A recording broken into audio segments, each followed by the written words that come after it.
যেই জমিন থেকে কোরআনকে উঠিয়ে দেওয়ার চিন্তা করা হয়েছিল, যেই জমিনে নামাজ পড়লে তাদেরকে টর্চার ছেড়ে নিয়ে তাদেরকে অত্যাচার করা হতো, সেই জমিনে এমন ভিসি নিয়োগ দেওয়া হয়েছে যেই ভিসির ইমামতে ছাত্ররা নামাজ পড়ে। ঠিক তো বেশি? এখান থেকে আরেকটু বলতে চাই, ভালো করে শুনে রাখবেন, যেই জমিনেই ইসলাম নিয়ে খেলবেন, যেই জমিনেই কোরআন নিয়ে খেলবেন, যেই জমিনেই রাসূলের ইজ্জত নিয়ে কথা বলবেন, তায়েফ থেকে শিক্ষা নেন, রাসূলের রক্ত ঝরেছে তো ইসলাম প্রতিষ্ঠা হয়েছে, ইসলাম প্রতিষ্ঠা হয়েছে। কোরআন নিয়ে কথা বলবেন, জমিন আপনার বাপদাদার না। জোরে বলেন, জমিন কার? জমিন আপনার বাপদাদার না। যে মনে চাইবে বলে দিবেন আমার বাপদাদা, আপনার বাপদাদার না, কারো বাপদাদার না। জমিন আল্লাহ, আল্লাহর হয়ে কথা বলেন, মরেও বেঁচে থাকবেন। আল্লাহর হয়ে যদি কথা না বলতে জানেন, বেঁচেও বেঁচে থাকতে পারবেন না, মরে যেতে হবে। ঠিক না বেঠি? বেঁচেও বেঁচে থাকতে পারবেন না। দোস্ত আমার কথা আপনারা কেউ রাগ করেন? রাগ করবেন না কেন? আমি কি আপনাদের বিপক্ষে বলছি না পক্ষে বলছি? আওয়াজ দিয়ে বলেন, কথা কি ইসলামের পক্ষে না বিপক্ষে? আমাদের কথা কি সেকুলারের পক্ষে হবে না ইসলামের পক্ষে হবে? আমাদের কথা কি গণতন্ত্রের পক্ষে হবে না কোরআনের পক্ষে হবে? সুতরাং আমরা কোরআনের আইন দেখতে চাই, আমরা কোরআনের শাসন দেখতে চাই, আমরা কোরআনের ভিত্তিতে এ দেশের সুন্দর নবদিগন্তের নতুন সূর্য উদিত হোক, এটা আমরা চাই। ঠিক না বেঠি? মুআজ্জাজ মুহতারাম, যুলকারনাইনের ইতিহাস, উনি তো এবার পশ্চিম দেশ থেকে সফর করলেন, সফর করে আসলেন কোথায়? পূর্ব দিগন্তের উদ্দেশ্যে।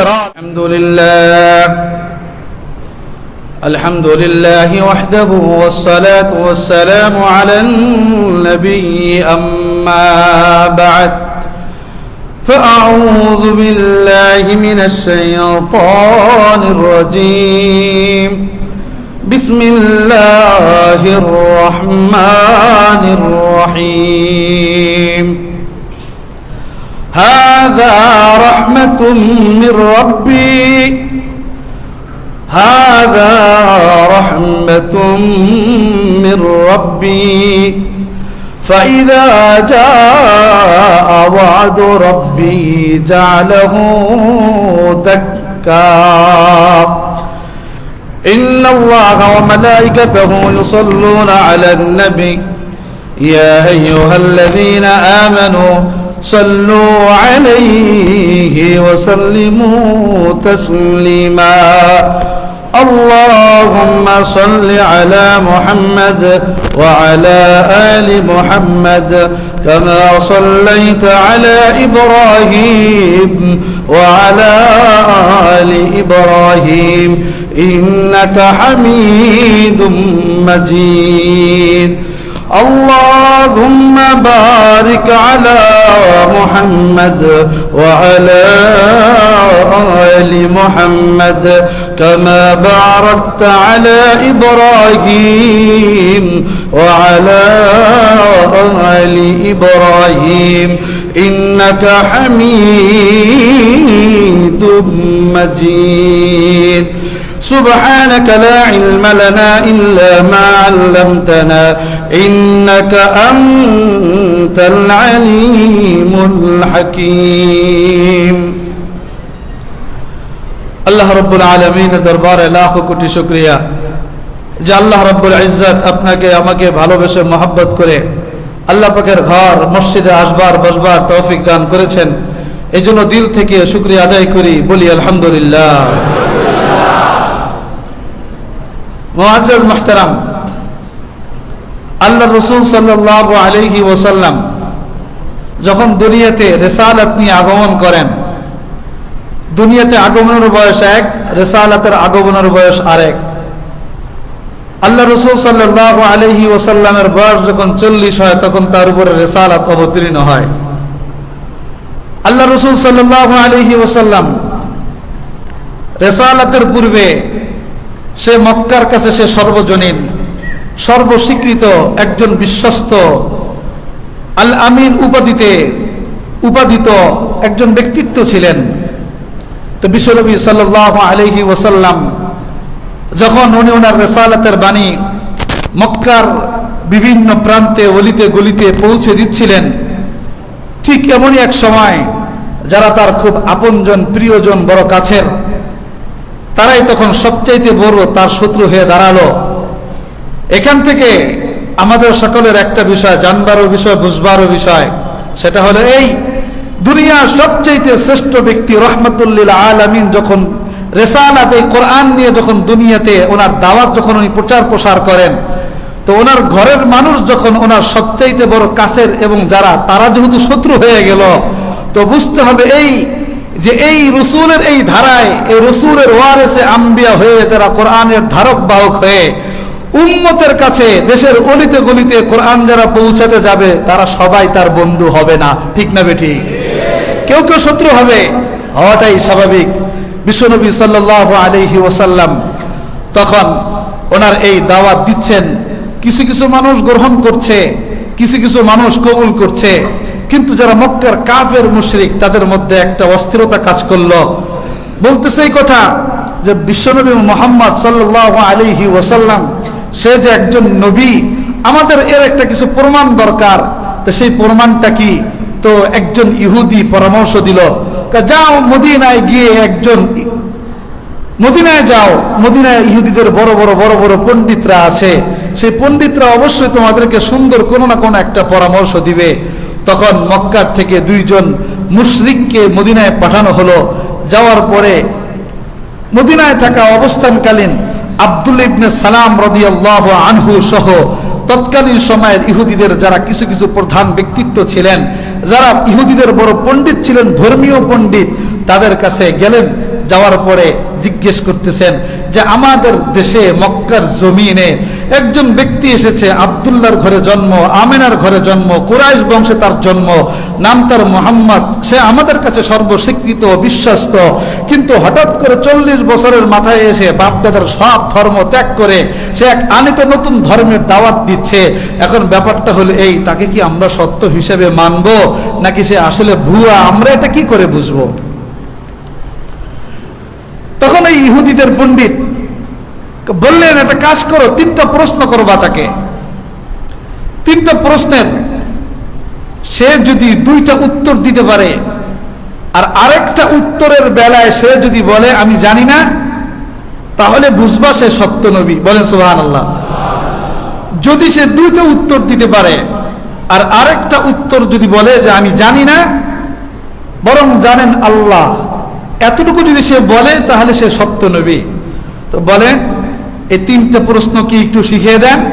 প্রথম প্রশ্ন, নফস আর রূহ মা হুয়াল ফারকু, মা হুয়াল ফারকু বাইনান নফসি ওয়ার রূহ, নফস আর রূহ কি জিনিস, এই জিনিসটা সম্পর্কে জিজ্ঞেস করবা। 2 নম্বর জিজ্ঞেস করবা ওই কিছু যুবক সম্পর্কে যারা গুহায় গিয়ে আশ্রয় নিয়েছিল, সূরাতুল কাহাফ, যেই আসহাবে কাহাফের নামে নামকরণ করা ওই কিছু ইমানদার যুবকদের ইতিহাস সম্পর্কে জিজ্ঞেস করবা। আর 3 নম্বর জিজ্ঞেস করবা এমন একজন বাদশা যাকে জুলকারনাইন নামে উপাধি দেওয়া হয়েছিল।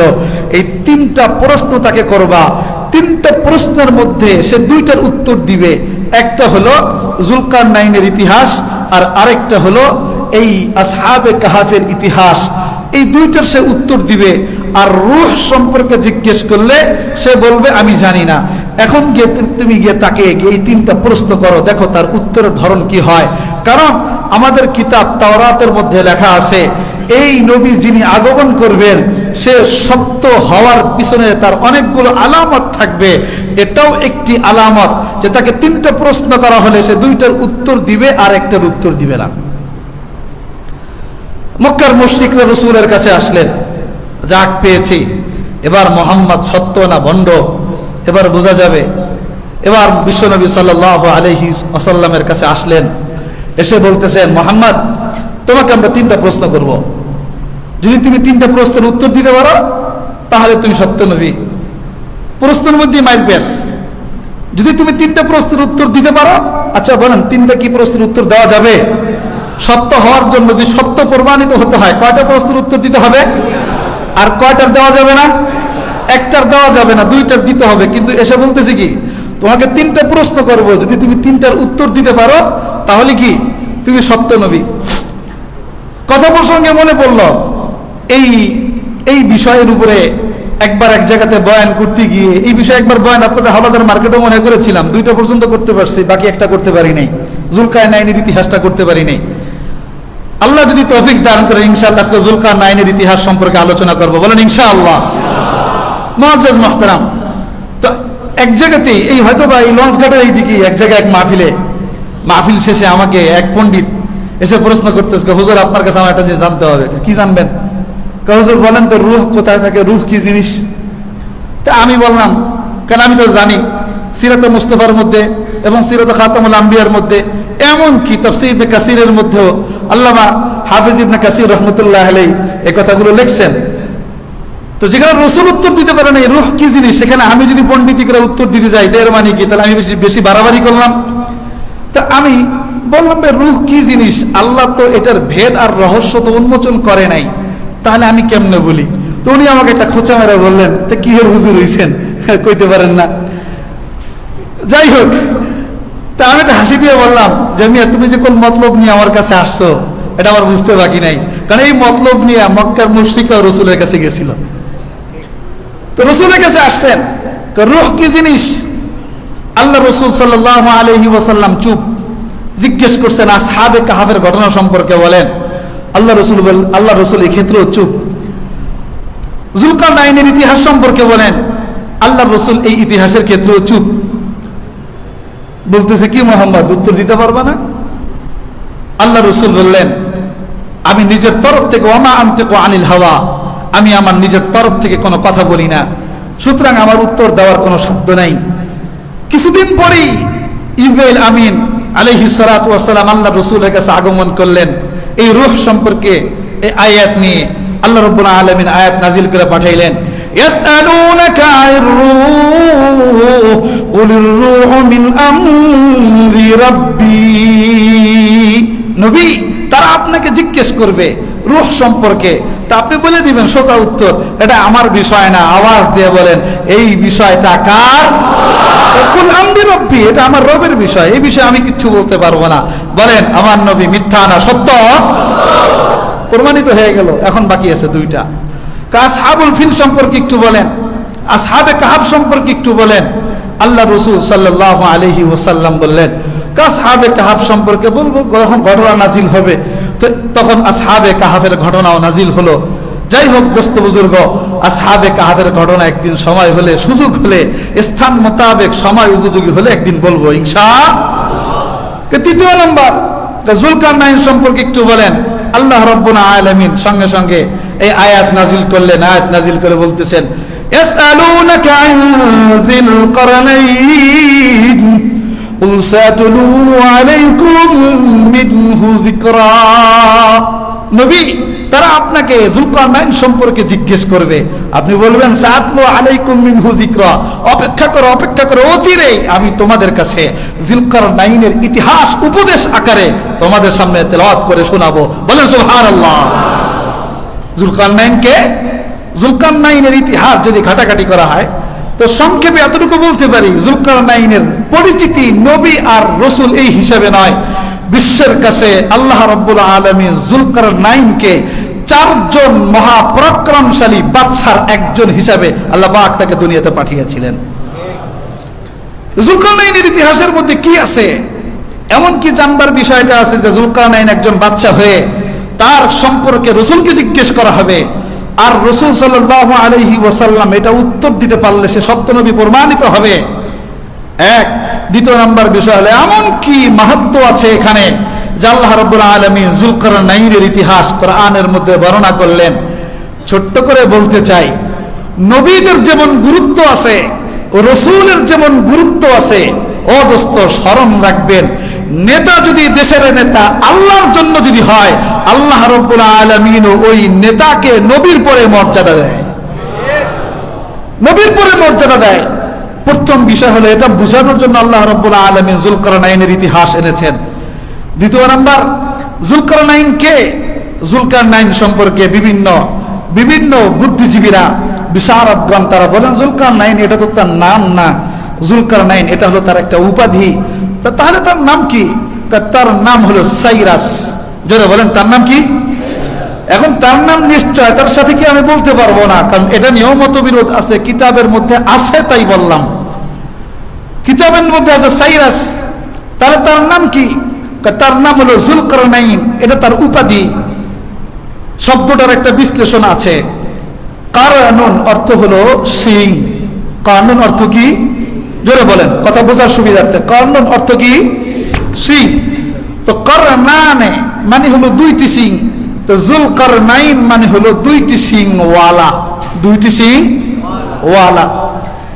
এই ব্যাপারে বিভিন্ন মতামত তাফসীর ইবনে কাসীরের মধ্যে উল্লেখ আছে। একটা মত আপনাদেরকে শোনাই, বড় মজার বিষয়। দেখবেন কিছু কিছু মানুষের মাথা আছে এরকম যে মাঝখান দিয়ে একটু ডাবা আর দুই পাশে একটু এখান দিয়ে উঁচা, আছে না নাই? দেখবেন আছে কিছু কিছু মানুষের মাথার ধরনটা, আকৃতিটা এরকম হয় যে এই ঠিক এই বরাবর একটু নিচা আর এই পাশে একটু উঁচা। তো দেখতে কেমন যেন, যদি আরেকটু বেশি উঁচা হয় তা দেখতে কি একটু সিংহের মতো হবে না? হবে। তা আলী রাদিয়াল্লাহু আনহুকে জিজ্ঞেস করা হয়েছে যে তাকে যুলকারনাইন বলা হলো কি কারণে, কি জন্য? তা আলী রাদিয়াল্লাহু আনহু উত্তর দিয়েছেন, যেটা মুসনাদে আহমদের মধ্যে রওয়ায়াত আছে। উনি বলেন যুলকারনাইন একজন কানা রাজুলান সালিহান লিল্লাহি আবদান লাহু, আল্লাহ পাকের একজন খালেস একনিষ্ঠ একজন বান্দা ছিলেন। তো তার কাজ ছিল হলো সাধারণ মানুষদেরকে আল্লাহর দিকে দাওয়াত দেওয়া। সে আল্লাহর দিকে দাওয়াত দিতেন। তো যখন সে আল্লাহর দিকে দাওয়াত দেওয়া শুরু করেছে, কিছু মানুষ আছে যারা এই দাওয়াতকে পছন্দ করে নাই।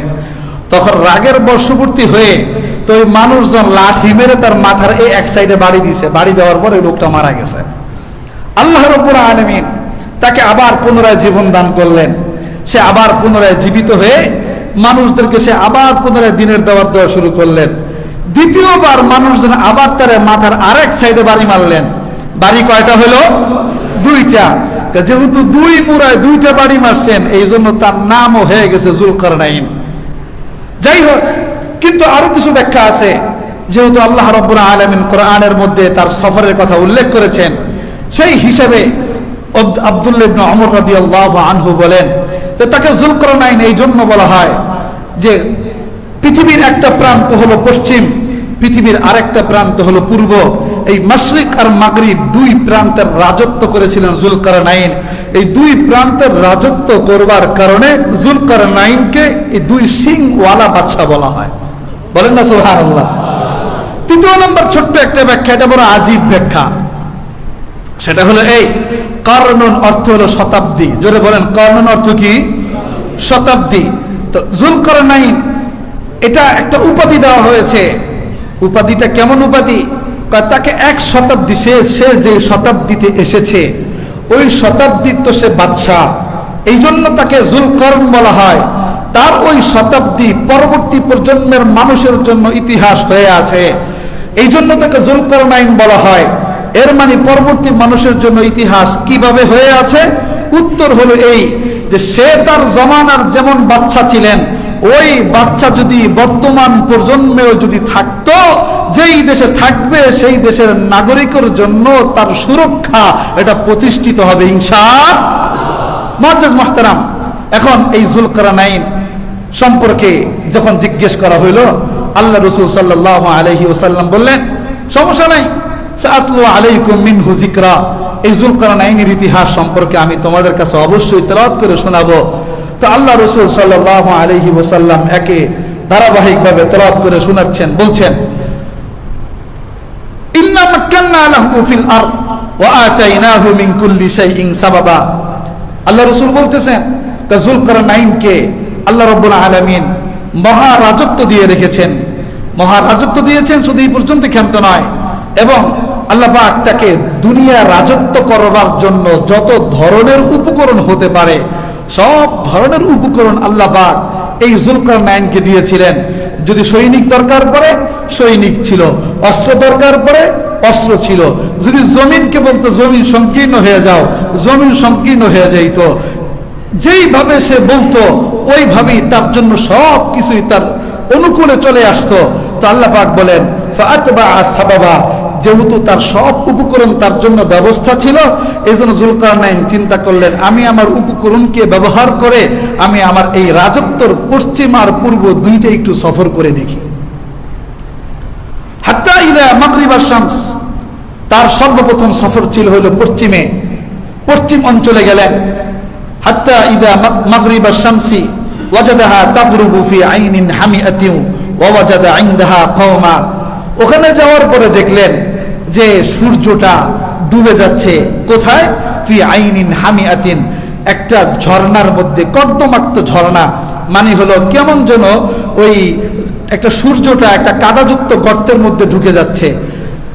তাফসীরের মধ্যে লেখা যে এই কথাটা কোরআনের মধ্যে এইভাবে কেন বলা হলো, এটার উত্তর হলো এই জুলকারনাইন এই পশ্চিমে যতদূর পর্যন্ত বসতি হতে পারে ঠিক ততদূর পর্যন্ত জুলকারনাইন সফর করেছেন। সফর করতে করতে যেখানে গিয়ে দেখছেন এই জমিনের পরে আর কোনো জমিন নাই, শুধু পানি আর পানি, পানি আর পানি, কোনো বসতিও নাই, মানুষ এখানে শেষ। দেখতেছেন সূর্য ডুবে যাচ্ছে। তো তখন তিনি ভাবলেন এবং আল্লাহ পাকও সেটাই ওইভাবেই ব্যক্ত করলেন যে এখানেই জুলকারনাইনের রাজত্ব শেষ। সুতরাং এই অঞ্চলের মানুষ যারা এরা পশ্চিমাঞ্চল, আল্লাহ পাক কোরআনে বলতেছেন যখন সেখানে পৌঁছলো ওয়াজাদাহা কওমান, সে একটা জাতি পাইল, একটা সম্প্রদায় পাইল সেখানে। সেই সম্প্রদায়ের অবস্থা কি? সেই সম্প্রদায়ের অবস্থা হলো লা ইয়াকাদুনা ইয়াফকাহুনা কওলা, তারা কোনো কথা, জুলকারনাইনের কোনো কথা তারা বুঝতেছিল না। মুআজ্জাজ মুহতারাম, এখন একটা জিনিস একটু ভাবেন তাহলেই বুঝবেন। আমাদের পশ্চিমাঞ্চল মানে ইউরোপ, আমেরিকা, ওইসব অঞ্চলের মানুষ, ওটা কিন্তু আমাদের বাস্তবিক কিন্তু পৃথিবীর একটা শেষ প্রান্ত। শেষ প্রান্ত কি শেষ প্রান্ত না? শেষ প্রান্ত। এরপর থেকে কিন্তু দিগন্ত আবার নতুন করে শুরু হয়। দ্বিতীয় নাম্বার কথা, ওখানে যাওয়ার পরে জুলকারনাইনকে যেই কথাটা বলছে সেটা হলো এই, কালু কুলনা ইয়া যুলকারনাইনি ইম্মা আন তুআযযিবা ওয়া ইম্মা আন তাত্তাখিযা ফীহিম হুসনা। ওখানে যাওয়ার পরে দেখতেছে যারা আছে এই মানুষজন, এরা কেউ আল্লাহর ইবাদত করে না, এরা সবাই আল্লাহর নাফরমানি করে। এরপরে আল্লাহ রাব্বুল আলামিন তার দিলের মধ্যে ইলহাম করলেন, কেউ কেউ বলেন তার উপরে ওহী নাজিল করলেন। তো যেটাই হোক, জুলকারনাইনকে বলা হচ্ছে এই জায়গায় যে সকল মানুষ আছে একটু আওয়াজ দিয়ে বলেন এই জমিন কার? যারা বলেন এই জমিন কার? সুতরাং দাসত্ব হবে কার? এই জমিনে কথা হবে কার? কিন্তু গিয়ে দেখতেছে ওই জমিনে কথা বলবার মতো কেউ নাই, যারা আছে সব আল্লাহ পাকের নাফরমান। জুলকারনাইনের খুব রাগ হয়ে গেল। রাগ হওয়ার সত্ত্বেও জুলকারনাইন নিজেকে কন্ট্রোল করলেন। আল্লাহ পাক ওহী নাজিল করলেন, জুলকারনাইন তোমার একটা এখতিয়ার আছে এখানে। কি এখতিয়ার?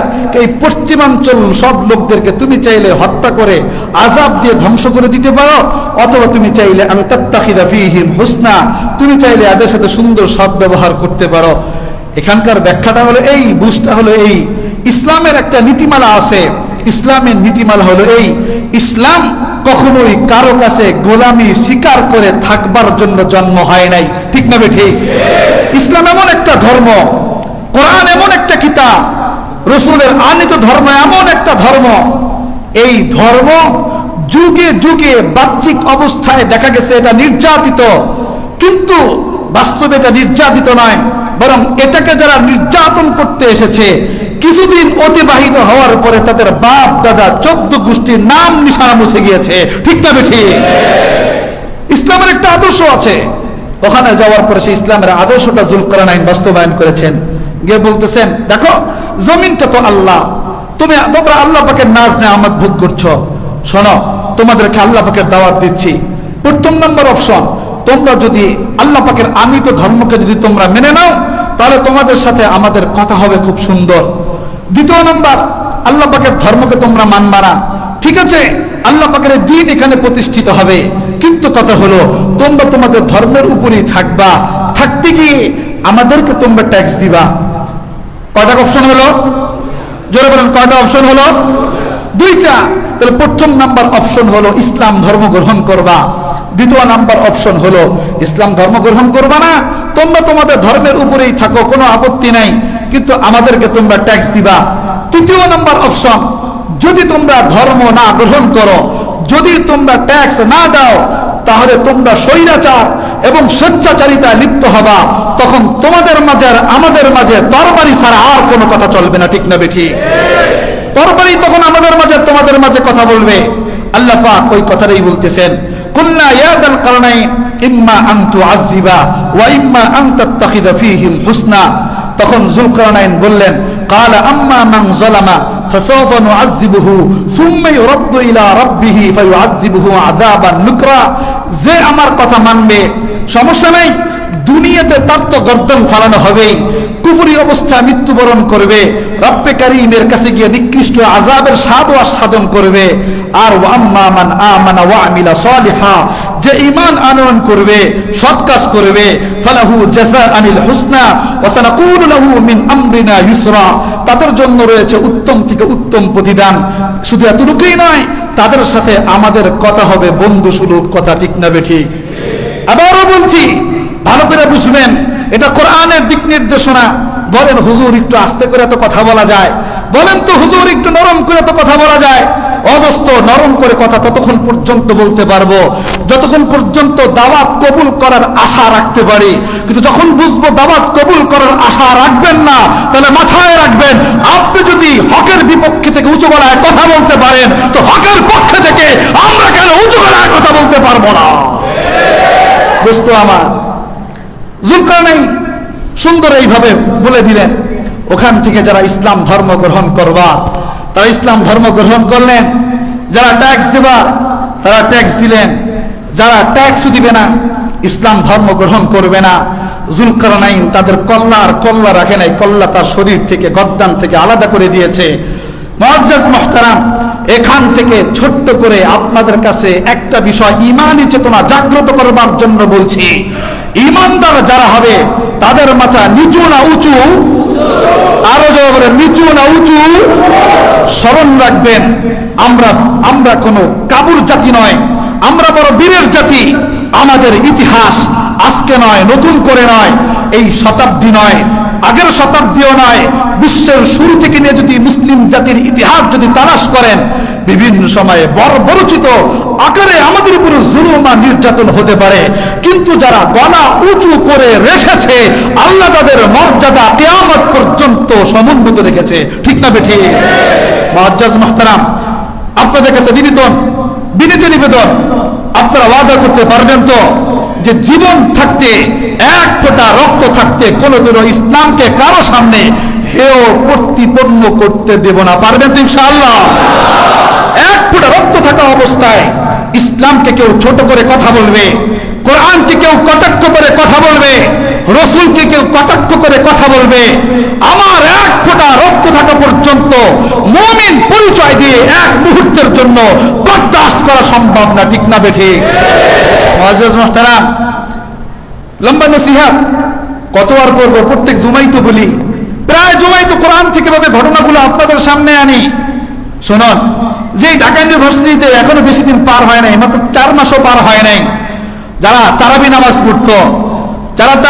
পড়তো, এদেরকে জঙ্গি বলে এদেরকে পিটানো হতো। যারা তারাবি নামাজ পড়তো এদেরকে জঙ্গি বলে টর্চার ছেড়ে নিয়ে তাদেরকে অত্যাচার করা হতো। রমজান মাসে ইফতারি করতে দিত না, ইফতারির আয়োজন করতে গেলে তাদের উপরে বর্বর রচিত কায়দায় তাদের উপর অত্যাচার হতো। হয়েছিল কি হয় নাই? তার প্রতিবাদ হিসেবে বাংলাদেশের বিভিন্ন ইউনিভার্সিটিতে ইফতারির আমরা আয়োজন করেছিলাম, স্মরণ আছে আপনাদের? শুধু এতটুকুই নয়, এই ঢাকা ইউনিভার্সিটির বিভিন্ন চত্বরে কোরআন তেলাওয়াতের আয়োজন করবার কারণে ঢাকা ইউনিভার্সিটির ভিসি ওই সকল ছাত্রদেরকে বহিষ্কারের পর্যন্ত সিদ্ধান্ত নিয়েছিল।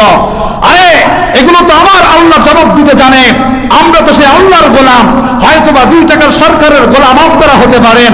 আমরা ক্ষণিকের জন্য মনে করতে পারি যে আমাদের উপরে চরম বিপদ নেমে এসেছে, কিন্তু আল্লাহ বলেছেন, ও বান্দা, হাত্তা ইযা আসাবাতহুম মুসিবাতুন ক্বালু ইন্না লিল্লাহি ওয়া ইন্না ইলাইহি রাজিউন উলাইকা আলাইহিম সালাওয়াতুম মির রাব্বিহিম ওয়া রাহমা ওয়া উলাইকা হুমুল মুহতাদুন।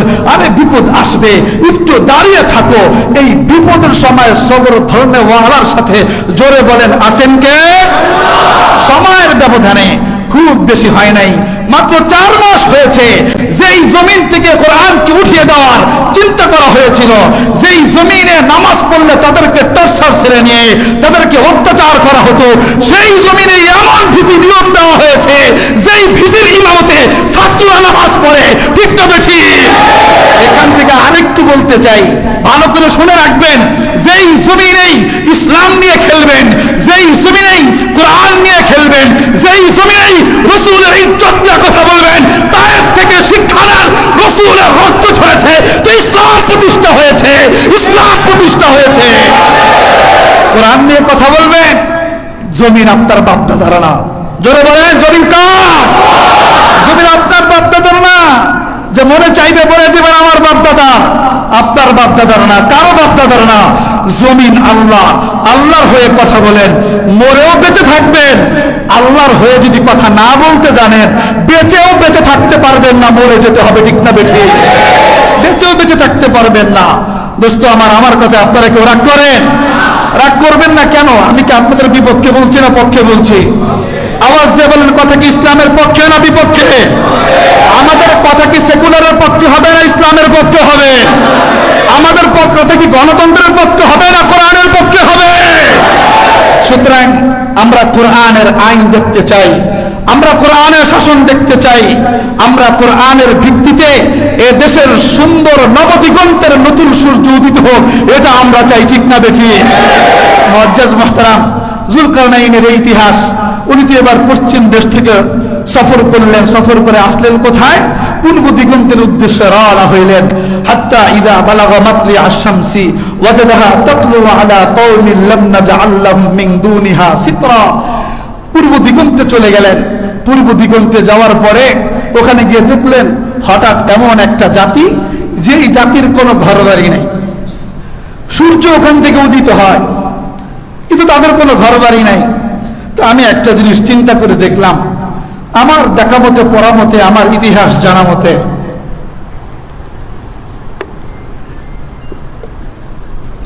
আমার ইতিহাস জানা মতে, আমার ইতিহাস পড়া মতে একটা জাতি ছিল চেঙ্গিস খানের মঙ্গোলিয়ান। যারা ইতিহাস পড়েছেন কম আর বেশি আপনারা জানেন, সব দেশের সব জাতিরই ঘরবাড়ি থাকলেও এই মঙ্গোলিয়ানরা ঘরে থাকতে পছন্দ বোধ করতো না। এরা হয়তো যাযাবরের মতো পাহাড়ে থাকবে, প্রাণী পাবে, জবাই করবে, কোন রকম একটু আগুনে সেক দিবে, এরপরে গোস্তকে গায়ে জোর দিয়ে কামড়িয়ে টেনে হিচড়ে ছেড়ে হিংস্রতা প্রকাশ করে এরপরে তারা ওই প্রাণীর গোস্ত খাবে। এটা হলো তাদের একটা চিন্তা চেতনা, মানসিকতা। মুআজ্জাজ মুহতারাম, আমার কথা কি স্পষ্ট ক্লিয়ার বুঝতেছেন? এই যুলকারনাইন সেখানে গেলেন এই পূর্ব দিগন্তে, আর দেখবেন পূর্ব দিগন্তে আমাদের সূর্য কিন্তু ওই উদিত হওয়া যে শুরু হয় মাসের ডেট হিসাবে, এটা কিন্তু চীনের ওই অঞ্চল থেকে শুরু হয়। চেঙ্গিস খান মঙ্গোলিয়ান গ্রুপ পুরো যেটা আছে সেটা সব ওই দিকেই ছিল, যাদের কোনো ঘর বাড়ি এরা থাকতো না। তাফসীর ইবনে কাসিরের মধ্যে বলেন, সূর্য যখন খুব কাছাকাছি হয়ে ওঠে তো প্রচন্ড পরিমাণে গরম। তো গরমের সময় তারা কি করত? গরমের সময় তারা ওই সাগরের মধ্যে বা পানির মধ্যে তারা চলে যাইতো। কয়েকটা রাওয়ায়াত আছে আপনাদেরকে বলি। ওই পানির মধ্যে তারা চলে যেত, তো গলা পরিমাণ পানির মধ্যে তারা অবস্থান করত। যখন সূর্য ডুবে যেত এরপরে তারা ওই পানির থেকে উঠে এসে তারা রাত্রিবেলা তারা তাদের এই শাক সবজি যেগুলো পাকানো দরকার, যেগুলো বানানো দরকার, চাষ করা দরকার, তারা এগুলো করত। আর দিনভর তারা ওই সাগরের মধ্যেই, তারা পানির মধ্যেই তারা অবস্থান করতো। এটা হলো একটা রাওয়ায়াত। আরেকটা বর্ণনা, আরেকটা রাওয়ায়াত হলো যে আল্লাহ রাব্বুল আলামিন, এটা দুর্বল একটা মত, তারপরে বলছি, যদি অনেকে ইতিহাস পড়ে থাকেন তো বলবেন হুজুর আমি ইতিহাস এইভাবে জানি, আপনি তো এটা বলেন নাই, এই জন্য বলতেছি।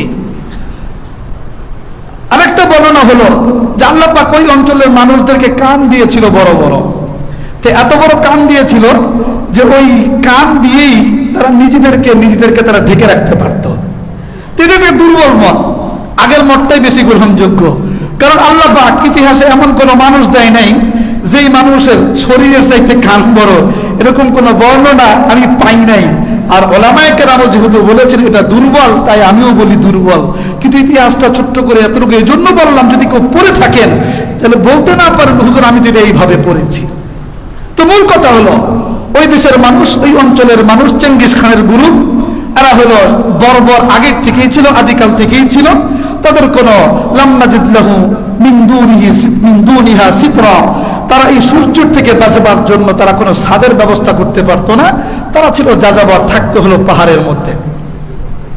যাই হোক, তাদেরকে দিনের দাওয়াত দিলেন, তারাও দিনের দাওয়াত গ্রহণ করলেন। কথা এই পর্যন্তই শেষ। এবার একটু স্মরণ করিয়ে দেওয়ার জন্য আপনাদেরকে আমি আবারও জিজ্ঞেস করি, বলেন তো যুলকারনাইন সর্বপ্রথম কোন দিক গেছেন? তারপরে কোন দিক গেছেন? পশ্চিমে যখন গেছেন তাদেরকে কোন অবস্থায় পাইছেন? বেঈমান। জোরে বলে কোন অবস্থায় পাইছেন? এই অবস্থায়। আর এখানে যখন গেছেন তাদেরকে গিয়ে দেখছেন কি? বর্বর। তারা তাদের এই বসবাস করবার জন্য ঘর নাই, ছাউনি নাই, কোনো কিছু নাই। যাই হোক, যুলকারনাইন এরপরে ইতিহাস আর ওখানে তেমন কিছু বলা হয় নাই। এরপরে যুলকারনাইন ওখান থেকে রওনা করছেন উত্তর দিকে। যখন উত্তর দিকে আসলেন, এই দিকগুলো উত্তর দিকে যখন আসলেন, হাত্তা ইদা বালাগা বাইনা সাদ্দাইন, ওখানে এসে দেখলেন ওয়াজাদা মিন দুনিহিমা কওমা, ওখানে আসলেন, এসে দেখলেন দুইটা বড় বড় বড় বড় পাহাড়। একটু ভালো করে বুঝবেন, এখান থেকে হলো আপনাদেরকে মূল যে কথাটা বলতে চাই সেই কথাটা এখান থেকেই। যখন আসলেন দেখলেন দুইটা বড় বড় বড় বড় পাহাড়। পাহাড়ের এক পাশে ভালো মানুষ, সাধারণ মানুষ। পাহাড়ের ওই পাশে কারা? কোরআনই বলে দিচ্ছেন, ক্বালু ইয়া যাল কারনাইন ইন্না ইয়াজুজ ওয়া মাজুজ মুফসিদুনা ফিল আরদ। যুলকারনাইনকে পাওয়ার পরে বলে, যুলকারনাইন আপনাকে তো আমরা পেয়েছি, বড্ড খুশি হয়েছি।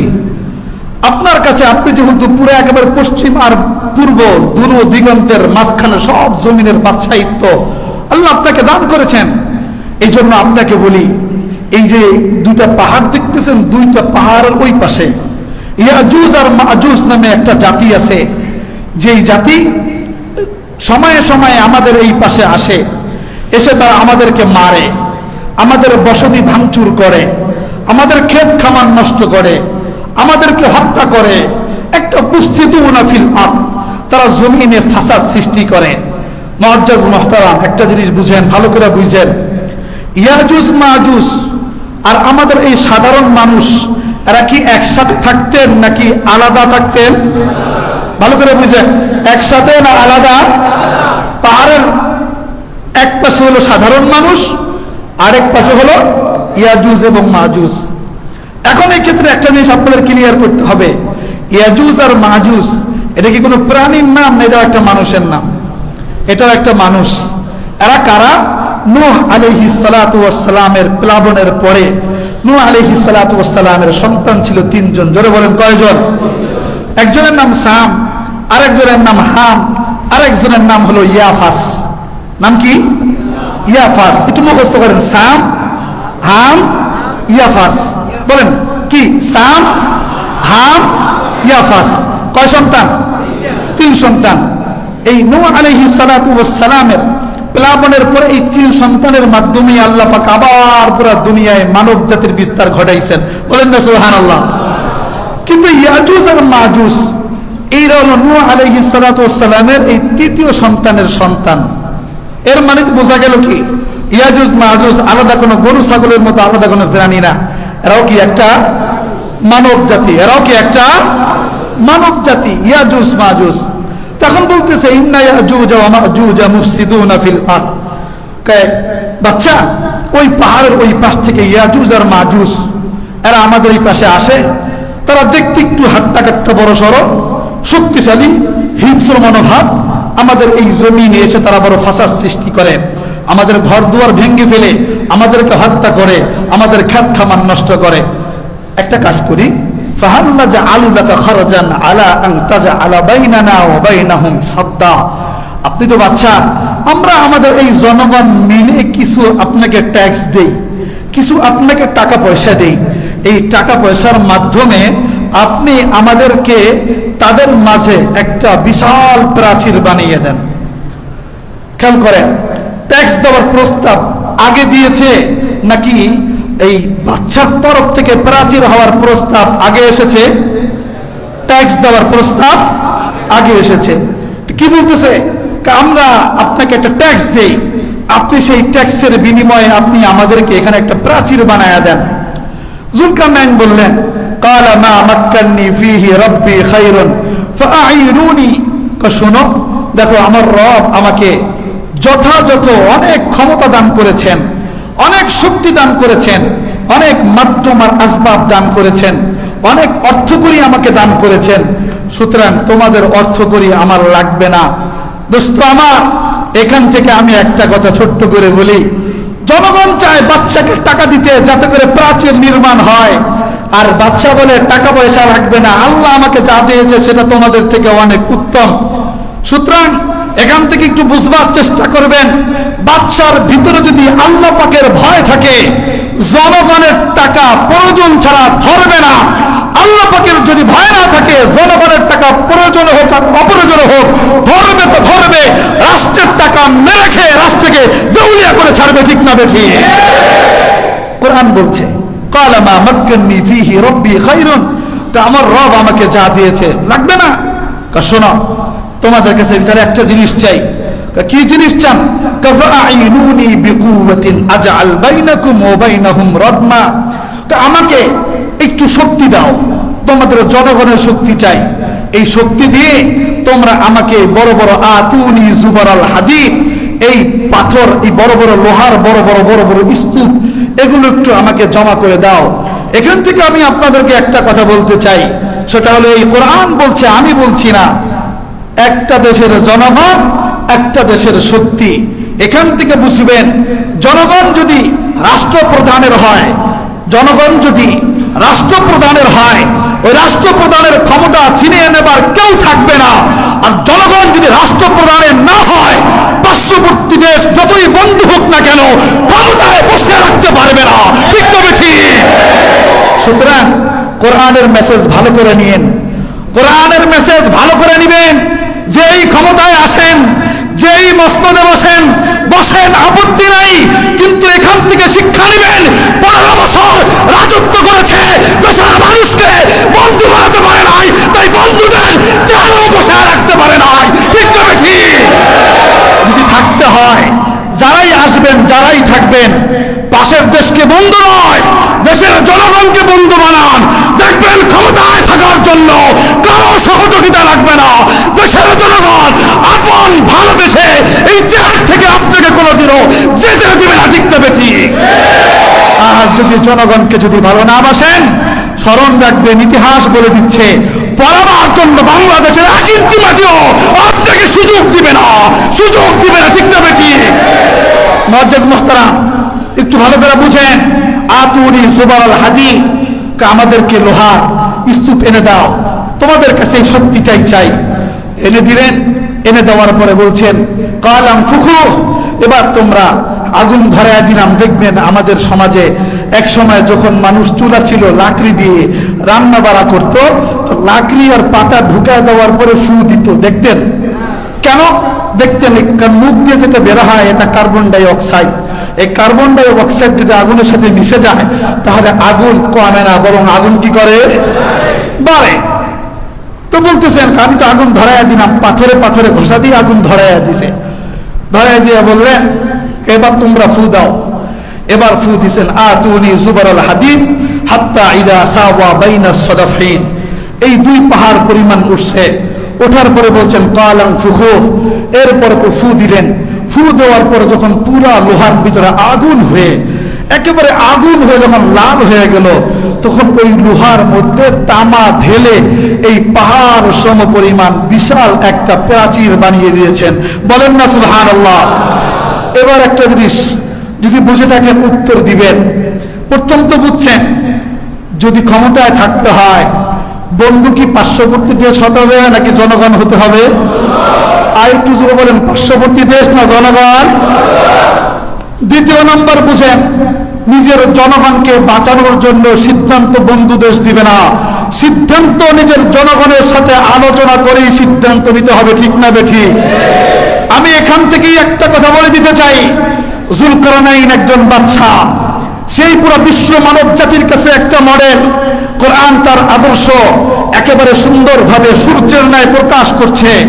যদি দেশ ও জাতিকে যদি রক্ষা করবার জন্য যদি কখনো বন্ধু দেশের মাঝে যদি কোনো প্রাচীর দিতে হয়, প্রাচীর দিতে হবে, তাও নিজের দেশকে রক্ষা করতে হবে। দোস্ত, এখান থেকে আমি যেই কথা আপনাদেরকে বলতে চাই, বাংলাদেশের পাশের রাষ্ট্র যখন তখন মরে যায়, বাংলাদেশের মানুষ ঘুমন্ত থাকা অবস্থায় পানির বাঁধ ছেড়ে দিয়ে আমাদের দেশের ক্ষেত ফসল, রাস্তাঘাট, বাড়িঘর সব কিছু ধ্বংস করে। আমরা বলতে চাই, যারা এইভাবে জুলুম নির্যাতন করে ইয়াজুজ আর মাহুজের ভূমিকায় নামে, আমিও বলতে চাই বাংলাদেশের সিংহাসনে এমন একজন বাচ্চার আগমন হোক যে জুলকারনাইনের ভূমিকায় থাকবে, জুলকারনাইনের ভূমিকায় থাকবে। দোস্ত আমার, ইয়াজুজ মাহুজের ভূমিকায় যদি কেউ আসে, যদি বাংলাদেশের কেউ যদি ক্ষমতায় বসে জুলকারনাইনের ভূমিকায় থাকে, তা স্মরণ রাখবেন, বাংলাদেশের জনগণ জুলকারনাইনের সৈন্যদের মতো শক্তি হয়ে প্রাচীর হয়ে বাংলার জনগণ বুক পেতে দাঁড়িয়ে বাজারের বিপরীতে বাদ দাঁড় করিয়ে দিবে, বাদ দাঁড় করিয়ে দিবে। আমরা বাদের বিপরীতে আমরা বাদ চাই, যাতে করে যখন আর তখন যেন ওই পানি ছেড়ে বাংলাদেশের সম্পদ, বাংলাদেশের রাস্তাঘাট, বাংলাদেশের ক্ষেত খামার, বাংলাদেশের ঘর বাড়ি, বাংলাদেশের জনগণকে কখনো সিলেট আর সুনামগঞ্জ আর ছাতক, আবার কখনো নোয়াখালী, ফেনী আর চাঁদপুর, কখনো আবার খুলনা, আবার কুষ্টিয়া, ঝিনাইদহ, মাগুরা যেন তলিয়ে দিতে না পারে। ঠিক না বেঠি? এই জন্য একটাই আওয়াজ, ফারাক্কার বিপরীতে ফারাক্কা চাই, তিস্তার বিপরীতে তিস্তা চাই, টিপাইয়ের বিপরীতে আবার টিপাই চাই। তবুও বাংলাদেশের মানুষকে বাঁচানোর জন্য বাজারের বিপরীতে বাদ চাই, বাজারের বিপরীতে বাদ চাই। ঠিক তো বেশি? কোরআন শিক্ষা দিয়েছেন, নিজের থেকে কোনো কথা না, একটা কথাও নিজের থেকে বলি নাই। এজন্যই বলি, লাঙ্গল দিয়ে তো দেশ চালিয়েছেন, ধানের শীষ দিয়েও দেশ চলেছে, নৌকা দিয়েও দেশ চালান, দেখবেন নৌকা দিয়েও দেশ চালিয়েছেন। এখন বলবো, কোরআন দিয়ে দেশ চালিয়ে দেখেন, বাংলাদেশের মালিক, বাংলাদেশের মাটি সোনায় রূপান্তর হবে, সোনায় রূপান্তর হবে। ঠিক তবে ঠিক।